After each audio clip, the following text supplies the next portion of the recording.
ایک شخص مسجد میں نماز ادا کرنے کے لیے اندھیری رات میں گھر سے نکلا۔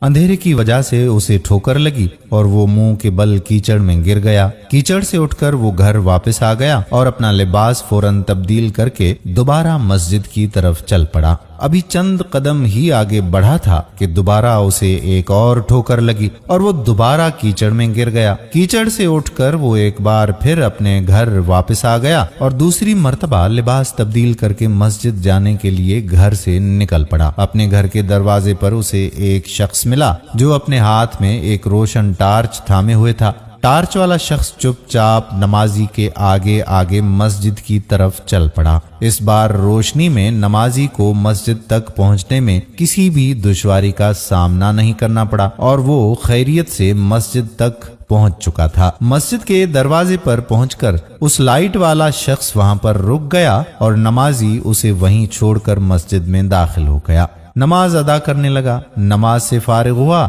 تو واپس مسجد سے باہر آ گیا۔ اس نے دیکھا کہ وہ لائٹ والا شخص ابھی تک اس کا منتظر ہے تاکہ اسے دوبارہ اپنی لائٹ کی روشنی میں گھر تک چھوڑ کر آ جائے۔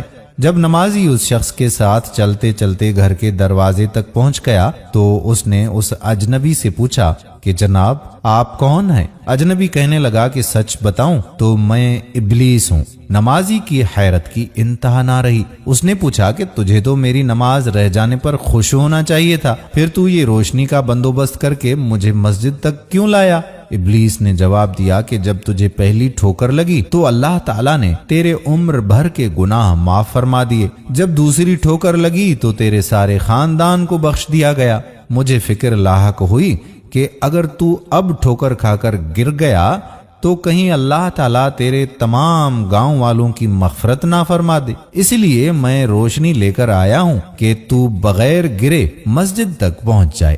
دوستو، یہ مقام ہوتا ہے نماز کا، اور میں آپ کو بتاتا چلوں کہ یہ حکایت تھی مولانا رومی رحمت اللہ علیہ کی، جو آپ کی خدمت میں کچھ تبدیلیوں کے ساتھ پیش کی ہے۔ امید کرتے ہیں کہ ہماری آج کی ویڈیو آپ کو پسند ضرور آئی ہوگی اور اپنے دوستوں کے ساتھ بھی شیئر کریں گے۔ آنے والی ویڈیو تک آپ کا اپنا میزبان قادر بخش کلہوڑو آپ سے اجازت چاہتا ہے۔ اللہ حافظ۔